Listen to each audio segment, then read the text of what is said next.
안녕하세요. 오늘은 11월 8일 목요일입니다. 미세먼지가 굉장히 심하지요. 그저께 어저께 하늘이 캄캄할 정도로 미세먼지가 심각한데 대부분이 중국에서 날라오는 것입니다. 중국발 미세먼지, 그전에는 봄에만 있었는데 올해는 늦 가을에 이르기까지 이 미세먼지가 심각한 수준입니다. 중국에서 아마 뭔가 이 금융 위기나 이 국가적 어려움을 극복해 보려고 모든 공장을 아마 총 가동한다는 것 같습니다. 무리하는 거죠.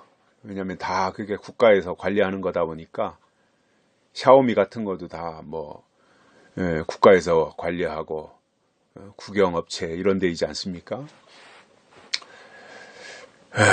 그러다 보니까 이제 그 피해를 우리나라가 고스란히 보고 있습니다. 저는 중국이 미국을 넘보는 패권 국가다, G2다 그러는데 저는 그렇게 생각이 들지 않아요. 인권이라든가 또는 여러 가지 사회 보장이라든가 개인의 자유라든가 이런 것들이 전혀 보장되지 않는, 이게 사실상 시진핑 독재국가잖아요. 독재국가. 저는 이런 나라가 세계 패권 국가가 될 수 없다고 봅니다. 인구가 많고 또 그 수출 이런 것들이 많이 있다고 하는데 사실은 그게 민간 업체가 아니라 다 국영 업체고 군사물자 만드는 군사 업체고 국방 이런 쪽과 관련된 업체이거든요. 그러니까 이게 어떤 그 자유시장 경제 또 자유민주주의 이런 것들이 뒷받침이 되지 않고는 세계 패권 국가가 절대로 될 수 없어요. 저는 중국이 멀지 않아서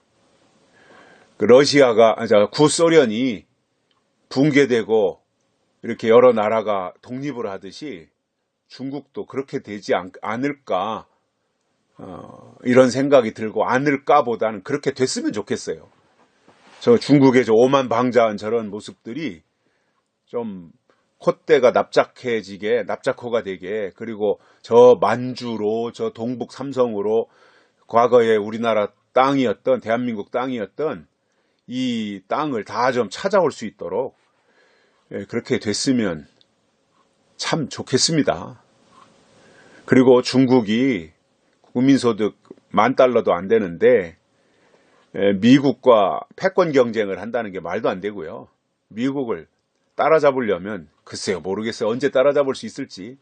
사회의 모든 제도나 시스템이 바뀌지 않는 한 절대 미국 능가하지 못합니다. 근데 우리나라는 안타깝게도 친중을 하거든요. 친중. 사대주의 사상이 남아 있어서 그런지 친중을 해가지고 국가적으로 이득을 볼 게 아무것도 없거든요. 친미를 해야지, 친미. 근데 이상하게 친중을 하고 있어요. 특히 그 좌파 성향의 사람들이 친중을 더 하지요. 자식들은 미국으로 유학 보내면서 이념은 친중을 택하는 이 굉장한 모순이잖아요. 이러한 것들을 볼 때 참 이 우리나라에 피해만 주는 이 중국, 이 미세먼지라든가 또 여러 가지 그냥 무슨 일 있으면 엄포나 놓고 말이죠. 우리나라 관광객 안 보내고 우리나라 롯데마트니 이런 것들을 다 폐쇄시키는, 그리고 우리나라의 기술만 쏙 빼먹는 그 산업 스파이들이나 보내고 말이죠. 이 아주 그 나쁜 나라인데 우리나라 사람들 이상하게 그 중국을 좋아해요. 친중. 사실상 우리나라에 도움을 준 게 별로 없거든요. 옛날부터. 역사적으로 봐도. 저는 우리나라가 잘 되려면 중국에서 벗어나서 미국과 서방과 가까이 지내는 것이 훨씬 국익에 이롭다, 이런 생각을 가지게 됩니다. 미세먼지 얘기가 또 이상한 방향으로 갔네요. 오늘 말씀은요, 요한일서 5장 4절 5절 2절의 말씀 보시겠습니다. 대저 하나님께로서 난 자마다 세상을 이기느니라. 세상을 이긴 이김은 이것이니 우리의 믿음이니라. 예수께서 하나님의 아들이심을 믿는 자가 아니면 세상을 이기는 자가 누구뇨. 아멘. 자, 신앙은 이기는 거예요. 믿음은 이기는 거예요. 예수님은 이기신 분이에요. 아들은 이기는 게 아들이에요. 성령을 받았다는 것은 악한 영들을 이기는 거예요. 이기라고 주신 거거든요. 싸워서 이기라. 그래서 우리 신앙은 어디 숨어 있는 것이 아니라 또 비굴하게 잠수 타는 것이 아니라 전투하는 그리스도인들입니다. 사탄과 싸워서 이겨야 되는 사람들이에요. 전투하는 그리스도인. 이게 하나님의 군대거든요. 그래서 군인에게 필요한 것들이 뭐 여러 가지 훈련이라든가 분별이라든가 용맹이라든가 어떤 정신무장이라든가 이런 것들이 군인에게 다 있어야 되듯이 신앙에도 그런 것들이 골고루 다 겸비되어서 사탄을 분별하고 사탄의 괴계를 물리칠 수 있는 실력을 우리가 갖춰야 되거든요. 근데 그게 뭐냐? 믿음이라는 거예요. 믿음.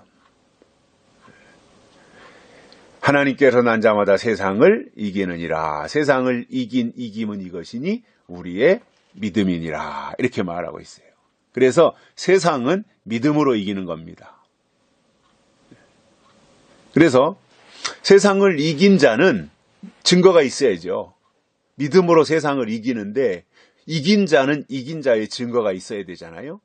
그 증거 중에 하나가 이런 거예요. 세상 것에 얽매이거나 세상 것에 사로잡히거나 세상 것을 탐내지 않고 하늘의 신령한 것, 위에 있는 것을 더 사모하는 마음으로 살아가는 이것이 이긴 자의 삶이고 믿음 있는 자의 증거인 것입니다.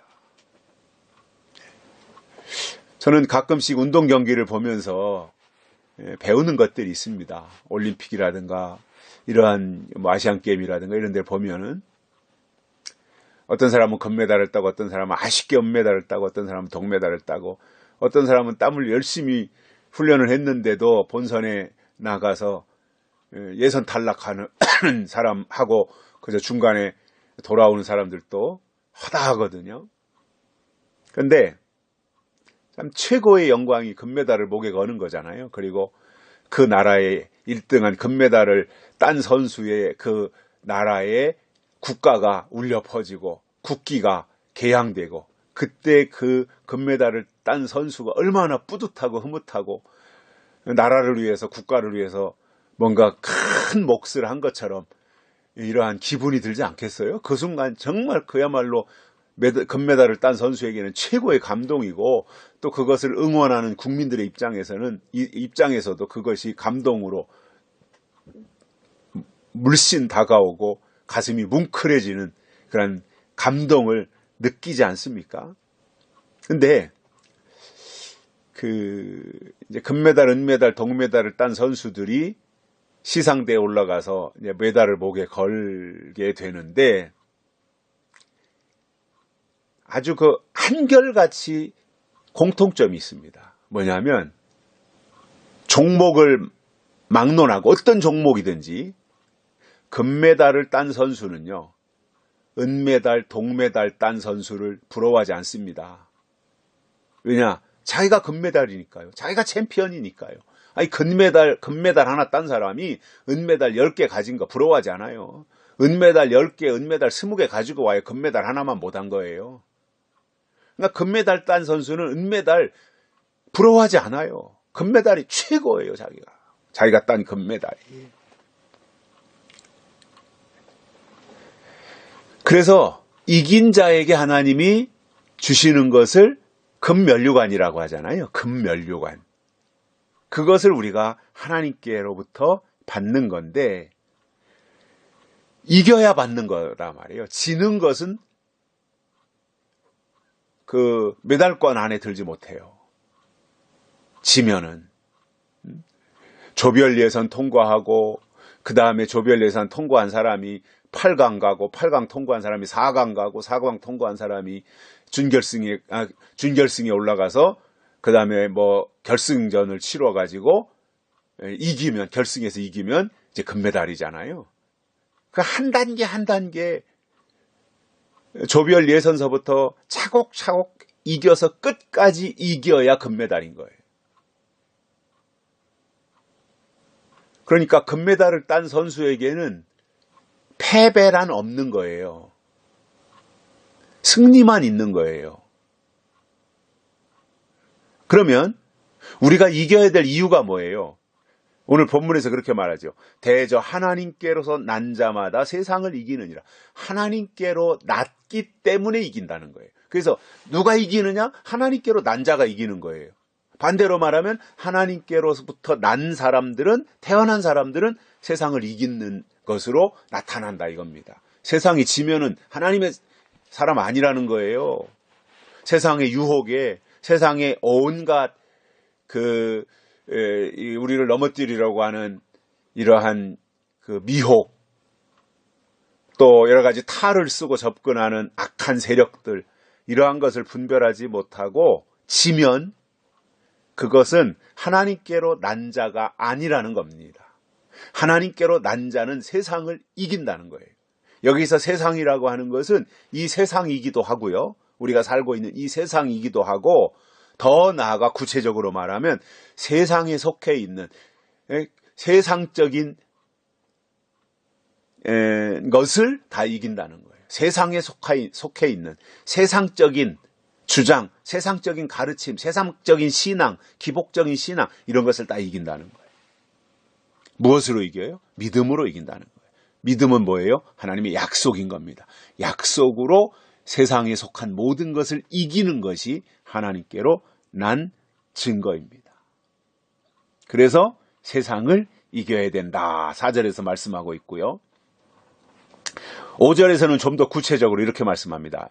예수께서 하나님의 아들이심을 믿는 자가 아니면 세상을 이기는 자가 누구겠느냐 이겁니다. 믿음으로 이기는데 그 믿음이라고 하는 것이 뭐냐면은 예수가 하나님의 아들이신 것을 믿는 것이다 이거예요. 그래서 아들을 믿는 자에게는 하나님이 있고 하나님의 아들이 믿지 아니하는 자에게는 뭐 아들이 없다 이런 말씀이 있잖아요. 그래서 우리가 그러한 것들을 보면서 하나님이 주신 증거가 있어야 됩니다. 내 말만 가지고 되는 게 아닙니다. 내가 말한 것이 입증될 수 있는 증거가 있어야 되는 거예요. 그 증거가 뭐예요? 오늘 본문에서 두 가지 말씀하는 거잖아요. 믿음이라고 하는 것이고, 그 믿음은 무엇을 믿는 것이냐? 5절에서는 예수가 하나님의 아들이시다라고 하는 것을 믿는 거예요. 근데 그것이 그냥 추상적으로, 개념적으로 막연하게 믿는 믿음이 아니라 구체적으로 예수님이 하나님의 아들이시다. 이게 기독교의 핵심 가치거든요.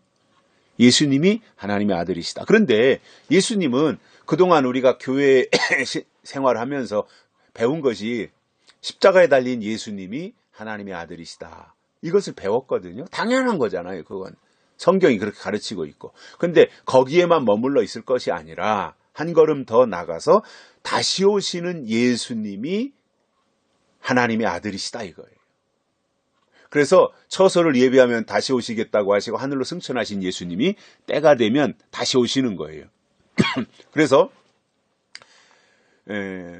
초림 때도 아들로 오셨다가 십자가에 달려 죽으시고 부활 승천해서 처소를 예비하신 후에 그 아들일로 오셨던 그 예수님이 때가 되면 다시 오시는 거예요.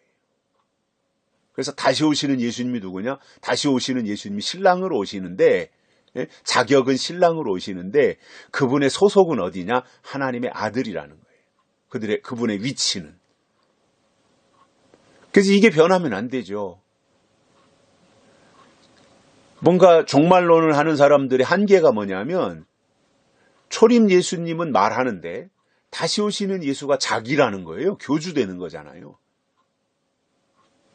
그건 아니거든요. 그래서 가심을 본 그대로 오시리라. 사도행전 1장에서 말씀한 것처럼 부활 승천하신 그 예수님께서 때가 되면 다시 오시는 거예요.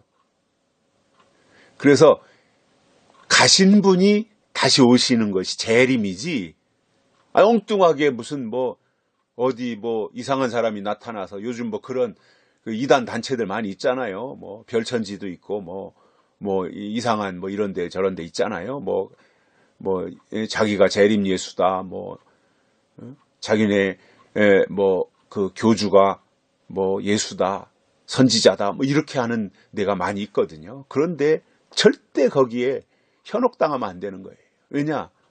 함정이거든요, 그게 다. 우리가 하나님께로 났다면 그 증거가 믿음인데, 무엇을 믿느냐? 예수님이 하나님의 아들이신 것을 믿어야 세상을 이길 수 있다라고 하는 이 말씀을 갖고 마음에 새기면서 날마다 삶 속에서 세상적인 것들, 세상으로부터 오는 것들, 그것이 신앙적인 것이든, 탈을 쓰고 오는 신앙적인 것이든, 아니면 세속에 속한 세상적인 것이든, 어떤 것이든지 세상과 벗된 것은 하나님과 원수된다 그랬으니 세상에 속한 것들은 다 분비물처럼, 불순물처럼 버리고 우리는 하나님께로서 난 자로서의 증거를 가지고 사는 그러한 복된 믿음의 사람들이 되시기를 바랍니다. 감사합니다.